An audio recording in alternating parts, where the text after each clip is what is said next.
Hello friends, welcome to CGPSC knowledge hub. मेरा नाम है गौरव और चलिए स्टार्ट करते हैं आज के कंप्यूटर साइंस पर एक प्रैक्टिस क्वेश्चन सीरीज से, जो आपके आगामी हॉस्टल वार्डन एग्जाम और बहुत सारे अदर कॉम्पिटिटिव एग्जाम सभी के लिए इंपॉर्टेंट टॉपिक रहने वाला है।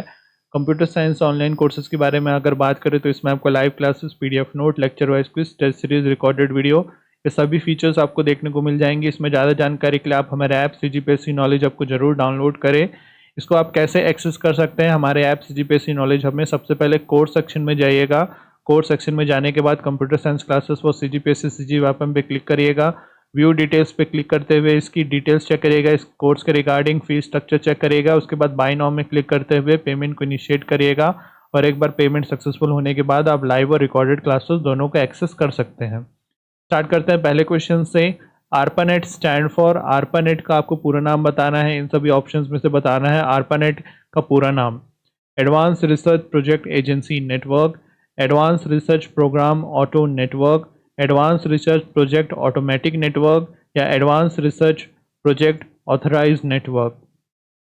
ARPANET स्टैंड फॉर, ARPANET का पूरा नाम बताना है। एकदम सही आंसर है इसका A, advance research project agency network. ARPANET का पूरा नाम रहता है advance research project agency network. अगर इसके बारे में बात करें तो ARPANET का पूरा नाम रहता है advance research project agency network और इसका जो विकास है लेट 1960s में स्टार्ट हुआ अंडर ARPA, आपके एडवांस रिसर्च प्रोजेक्ट एजेंसी के अंदर। ठीक है, इसका विकास हुआ लेट 1960s में। अगला क्वेश्चन देखते हैं। In this technique there is no direct contact between the user and their program during execution. एक तकनीक में निष्पादन के दौरान उपयोगकर्ता और उनके कार्यक्रमों के बीच कोई सीधा संपर्क नहीं होता। इन सभी में से आपको बताना है किसमें? Time sharing, batch processing, system processing या मैसेज पासिंग। इसका सही आंसर है कौन सी टेक्निक में? आपके बैच प्रोसेसिंग में। जब बैच प्रोसेसिंग होता है ना, तो वो एक ऐसा टेक्निक रहता है, there is no direct contact between the user and the program during execution. Batch processing के दौरान एक ऐसा टेक्निक रहता है वो, जिसमें उपयोगकर्ता और इनके कार्यक्रमों के बीच कोई सीधा संपर्क नहीं होता है। In batch environment there is no direct contact between the user and the program during execution. अगला क्वेश्चन देखते हैं। A technique that marks the beginning of computer communication. एक तकनीक जिससे कंप्यूटर संचार की शुरुआत को चिन्हित किया, इनमें से कौन? Batch environment, message passing, user environment या time sharing. A technique that marks the beginning of computer communication, एक तकनीक जिसने कंप्यूटर संचार की शुरुआत को चिन्हित किया। सही इसका आंसर है आपके टाइम शेयरिंग ने। ठीक है, आपके टाइम शेयरिंग ने देखा जाए तो बोला जाता है उसको बिगिनिंग था वो कंप्यूटर कम्युनिकेशन का, टेक्निक का। ठीक है, जो आपका टाइम शेयरिंग था, in time sharing user were able to interact with the computer and could share it information processing resource. जब आपका टाइम शेयरिंग टेक्निक इंट्रोड्यूस किया गया तो उसको कंप्यूटर संचार की जो शुरुआत है वो उसके चिन्हित के रूप में देखा जाता है। अगला क्वेश्चन है।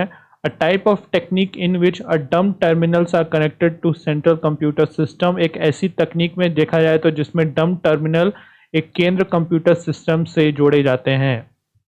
इनमें से आपको बताना है किसमें? टाइम शेयरिंग में, मैसेज पासिंग में, बैच इन्वायरमेंट में या यूजर इन्वायरमेंट में। A type of technique in which a dumb terminals are connected to central computer system, इसका सही आंसर है आपके टाइम शेयरिंग में। ठीक है, आपके टाइम शेयरिंग जो टेक्निक रहता है उसमें एक डम टर्मिनल कनेक्ट रहता है आपके सेंट्रल कंप्यूटर सिस्टम से। In this time sharing system, in this time sharing technique, users were able to interact with the computer and could share it information processing resource। ठीक है, इसका सही आंसर रहेगा आपके टाइम शेयरिंग टेक्निक में। Time sharing technique में एकदम terminal connected रहता है आपके सेंट्रल कंप्यूटर सिस्टम से। अगला क्वेश्चन है।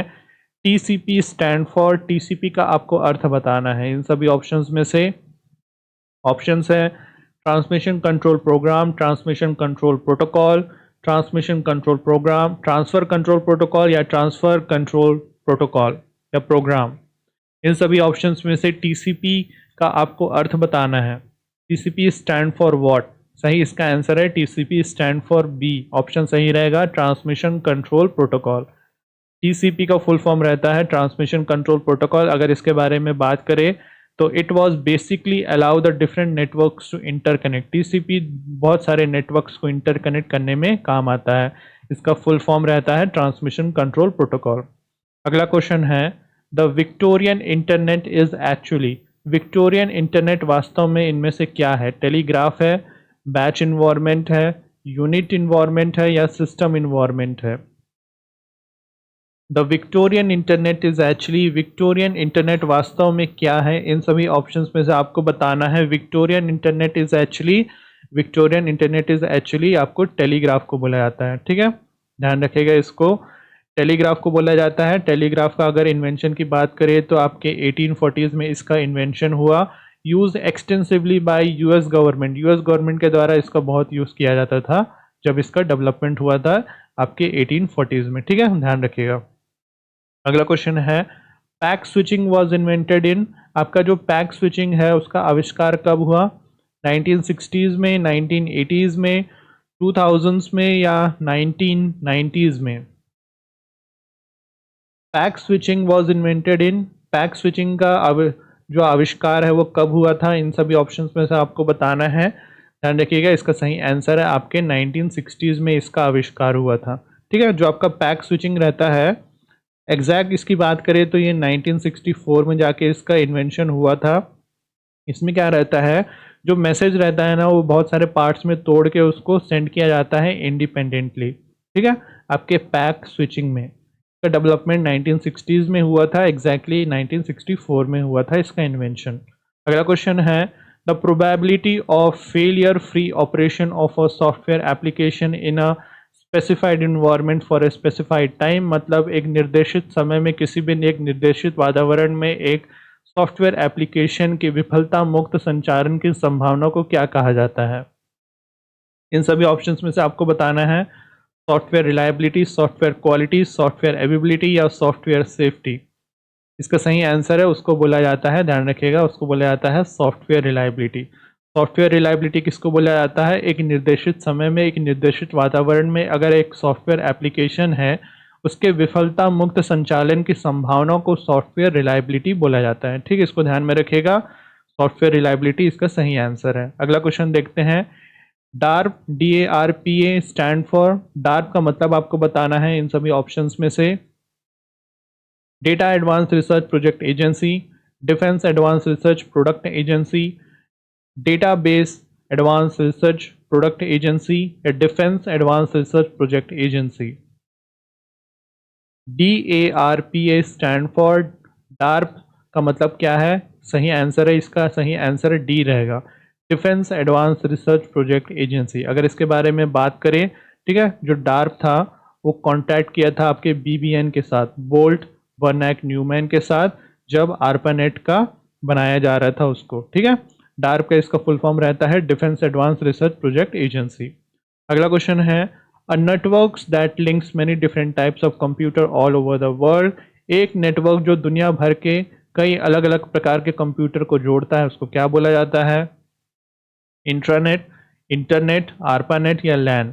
A networks that links many different types of computer all over the world, एक नेटवर्क जो दुनिया भर के कई अलग अलग कंप्यूटर को जोड़ता है उसको बोला जाता है, इसका सही आंसर है उसको बोला जाता है इंटरनेट। इजी था इसका तो। इंटरनेट की बात करें तो internet is a type of network of computer that links many different types of computer, बहुत सारे अलग अलग प्रकार के कंप्यूटर को जोड़ने का काम करता है आपके internet. It is a network of network sharing a common mechanism of addressing computer. ठीक है भाई, इसको ध्यान रखना है, इसका सही आंसर है इंटरनेट होगा।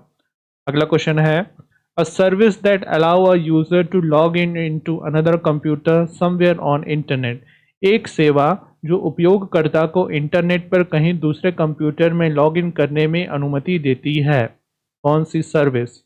टेलनेट, FTP, ईमेल या यूजनेट? इन सभी ऑप्शंस में से आप बताना है। A service that allow a user to log in into another computer somewhere on internet, सही इसका आंसर रहेगा आपकी टेलनेट सर्विस।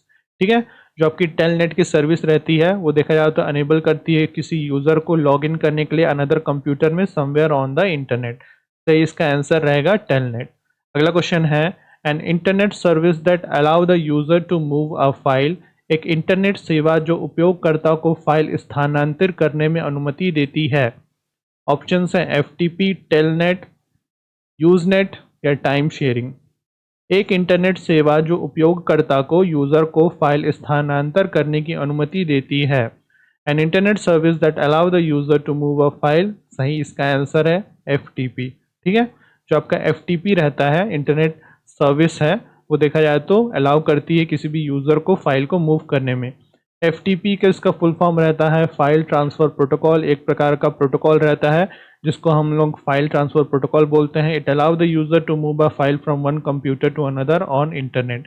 इंटरनेट में एक फाइल को दूसरी जगह, एक जगह से दूसरी जगह मूव करने में, एक कंप्यूटर से दूसरे कंप्यूटर में मूव करने में FTP प्रोटोकॉल का यूज़ आता है। ठीक है, एकदम बेसिक था ये। अगला क्वेश्चन है enormous FTP file are called dash accessible file. कोई भी एक एनॉर्मस, कोई भी एक अनजान FTP फाइल को क्या बोला जाता है? Dash accessible file. इन सभी ऑप्शंस में से आपको बताना है प्राइवेटली, पब्लिकली, बैच या user. Enormous FTP file are called dash accessible file. इन सभी ऑप्शंस में से बताना है कौन सा सही होने वाला है। इसका सही आंसर है एक एनॉर्मस FTP फाइल को बोला जाता है एक पब्लिकली एक्सेसिबल फाइल। ठीक है, अगर इसकी बात करें तो एक अनजान एनॉर्मस FTP फाइल को पब्लिकली एक्सेसिबल फाइल बोला जाता है। क्यों बोला जाता है? देखा जाए तो they can be access by any user on internet. इसका एक्सेस कोई भी यूज़र ले सकता है जो कि इंटरनेट से कनेक्टेड है। ठीक है, उसको बोला जाता है पब्लिकली एक्सेसिबल फाइल। एक एनॉर्मस FTP फाइल को पब्लिकली एक्सेसिबल फाइल बोला जाता है। अगला क्वेश्चन है TCP स्टैंड फॉर, TCP का आपको अर्थ बताना है, इजी है। Transmission control program, transmission control protocol, transfer control program या transfer control protocol. TCP stand for, TCP का आपको अर्थ बताना है। इन सभी ऑप्शंस में से एकदम बेसिक क्वेश्चन है, इजी भी है। सही इसका आंसर है TCP stand for option B. Option B में है ट्रांसमिशन कंट्रोल प्रोटोकॉल। अगर इसकी बारे में बात करें तो TCP ट्रांसमिशन कंट्रोल प्रोटोकॉल को बोला जाता है it basically allow the different networks to interconnect. बहुत सारे डिफरेंट नेटवर्क को इंटरकनेक्ट करने के लिए TCP मतलब ट्रांसमिशन कंट्रोल प्रोटोकॉल का यूज़ किया जाता है। ठीक है, ध्यान रखिए। चलिए आगे देखते हैं। Any system that uses HTTP protocol is called. HTTP protocol का उपयोग करने वाली किसी भी प्रणाली को क्या कहा जाता है? इन सभी ऑप्शंस में से आपको बताना है web browser, web server, www या TCP/IP। Any system that uses HTTP protocol, HTTP protocol का उपयोग करने वाली किसी भी प्रणाली को क्या कहा जाता है? सही इसका आंसर है, उसको कहा जाता है वेब सर्वर। ठीक है, उसको वेब सर्वर बोला जाता है। अगर इसकी बात करें the system is called web server. HTTP का फुल फॉर्म रहता है हाइपर टेक्स्ट ट्रांसमिशन प्रोटोकॉल। और देखा जाए तो अगर कोई भी सिस्टम HTTP प्रोटोकॉल का यूज़ करता जाता है तो उस समय उसको वेब सर्वर बोला जाता है। अगला क्वेश्चन है allows the user to create and maintain a personal list of favourite URL address. मतलब उपयोगकर्ता को पसंदीदा URL पतों का एक व्यक्तिगत सूची बनाए रखने और उसको बनाने रखने का अनुमति देता है कौन? एक सॉफ्टवेयर, एक वेब सर्वर, एक वेब ब्राउज़र या www that allow the user to create and maintain a personal list of favorite URL address। इनमें से कौन? इसका सही आंसर है एक वेब ब्राउज़र। ठीक है, एक वेब ब्राउज़र देखा जाए तो उपयोगकर्ता को एक पसंदीदा URL पतों का एक व्यक्तिगत सूची बनाने और बनाए रखने की अनुमति देता है। ठीक है, web browser helps the user to maintain a personal list of URL। देखा जाए तो एक व्यक्तिगत सूची बनाने और बनाए रखने में मदद करता है आपका web browser and allow the user to download information on various format. ठीक है, अगला क्वेश्चन देखते हैं। URL स्टैंड फॉर, URL का आपको पूरा नाम बताना है, इजी है और एकदम बेसिक भी है। ऑप्शंस हैं uniform resource locator, uniform research locator, uniform resource link या uniform research link. URL stand for, URL का आपको पूरा नाम बताना है। इन सभी ऑप्शंस में से सही आंसर है A, uniform resource locator. URL की बात करें तो www specify the URL of a website. आपके www जो रहती है वर्ल्ड वाइड वेब, वो स्पेसिफाई करती है किसी भी वेबसाइट की URL and allow the user to access information. उसके ज़रिए वो यूज़र को इन्फॉर्मेशन को एक्सेस करने की अनुमति देता है। और URL जो रहता है उसका फुल फॉर्म रहता है आपका यूनिफॉर्म रिसोर्स लोकेटर। अगला क्वेश्चन है the web works on this model. एक वेब इस मॉडल पर काम करता है। इन सभी ऑप्शंस में से बताना है आपको कौन से मॉडल पे काम करता है। इंट्रानेट, इंटरनेट, क्लाइंट सर्वर या server. The web works on this model. Web इस मॉडल पर काम करता है, इन सभी ऑप्शंस में से बताना है किस मॉडल पर काम करता है। सही इसका आंसर है वो क्लाइंट सर्वर मॉडल पर काम करता है। ठीक है, जो आपका वेब रहता है ना, works on the client server model. जो आपका वेब रहता है वो क्लाइंट सर्वर मॉडल के हिसाब से काम करता है। Client server operation on machine operates on machine which are able to communicate through network. अगर देखा जाए तो जो क्लाइंट सर्वर ऑपरेट कैसी मशीनों पर ऑपरेट करता है जो कि एक दूसरे के साथ कम्युनिकेट कर सकती है किसी एक नेटवर्क के जरिए। ठीक है, उस पर क्लाइंट सर्वर जो रहता है वो मॉडल वर्क करता है। अगला क्वेश्चन देखते हैं, which of the following is not a type of server. निम्नलिखित में से कौन सा एक सर्वर का प्रकार नहीं है। एकदम बेसिक क्वेश्चन है, इंपॉर्टेंट भी है। फाइल, वेब, नेम या browser. Which of the following is not a type of server. निम्नलिखित में से कौन सा सर्वर का एक प्रकार नहीं है। ठीक है, ध्यान रखिएगा, नहीं है। सही इसका आंसर है कौन नहीं है सर्वर का एक प्रकार। आपका एक ब्राउजर्स, जो आपके ब्राउजर्स रहते हैं वो सर्वर का प्रकार नहीं रहते हैं, ब्राउजर आपके क्लाइंट्स रहते हैं। ठीक है, ध्यान रखिएगा, जो आपके ब्राउजर रहते हैं ना वो आपके सर्वर नहीं और टाइप ऑफ क्लाइंट्स रहते हैं, वो सर्वर नहीं होते हैं। फिर जो आपके फाइल्स हो गए, वेब हो गए, नेम हो गए, जितने भी है वो टाइप्स ऑफ सर्वर के अंदर आते हैं। ठीक है, सही इसका आंसर रहेगा आपके ब्राउजर। अगला क्वेश्चन है, this determine the type of protocol to be use. मतलब इनमें से, इन सभी ऑप्शंस में से बताना है एक कौन निर्धारित करेगा, यह उपयोग किए जाने वाले प्रोटोकॉल के प्रकार को निर्धारित करेगा। इन सभी ऑप्शंस में से कौन, आपका ए ऑप्शन, बी, सी या डी। This determine the type of protocol to be use, मतलब देखा जाए तो कौन सा प्रोटोकॉल का प्रयोग होने वाला है वो कौन निर्धारित करता है, आपका ए ऑप्शन। ठीक है, देखा जाए तो ए ऑप्शन वो निर्धारित करेगा type of protocol to be use.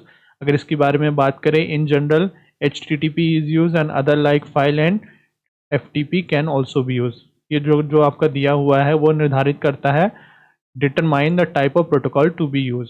अगला क्वेश्चन देखते हैं, the location of file is determined by, मतलब फाइल की स्थान द्वारा किसके द्वारा दर्शाई जाती है। इन सभी ऑप्शंस में थे, इन सभी ऑप्शंस में से आपको बताना है।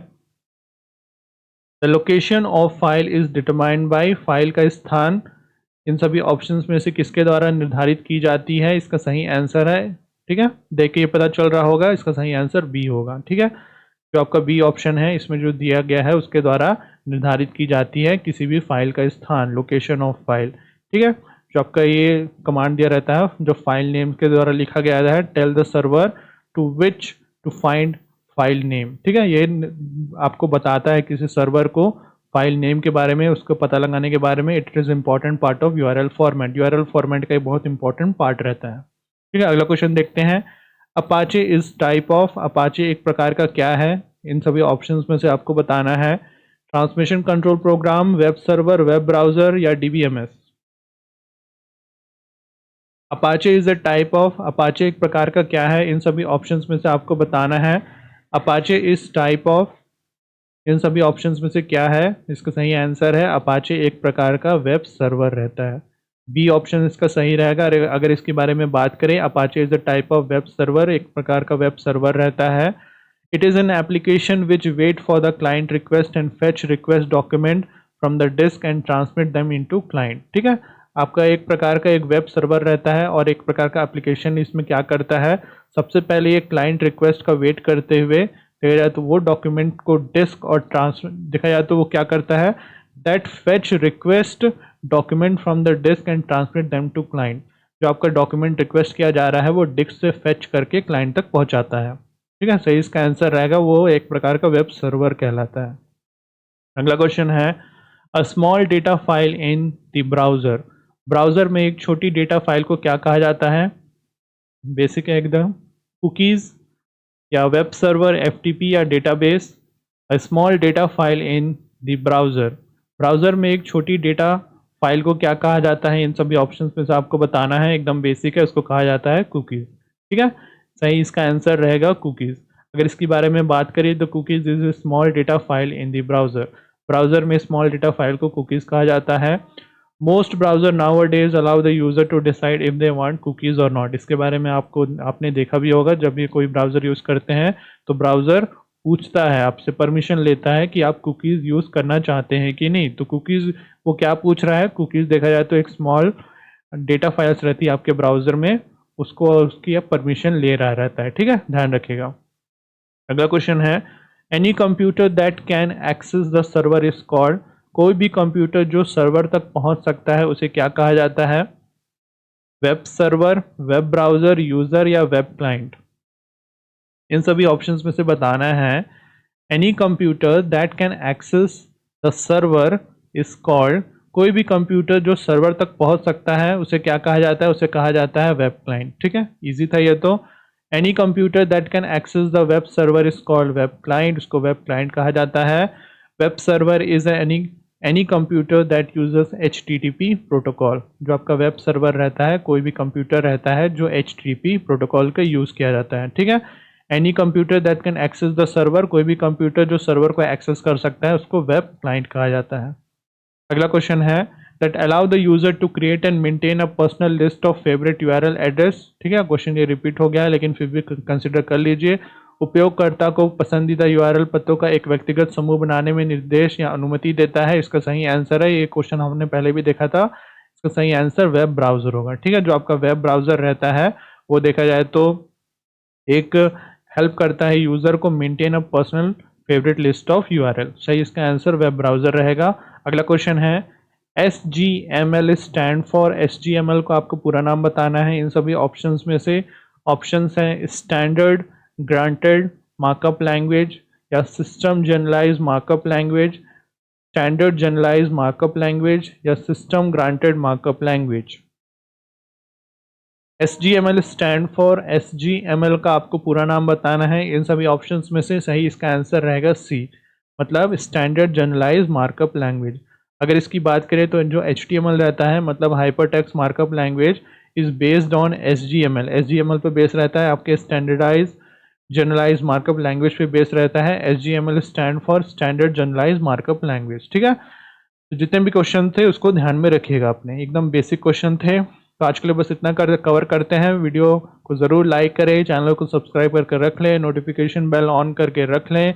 जितने भी वीडियोस आएंगी आपको नोटिफिकेशन मिलती रहेगी। इसकी PDF आपको हमारे ऐप CGPSC नॉलेज हब में ज़रूर मिल जाएगी। This is Gaurav Bhandarkar signing off for today, thank you.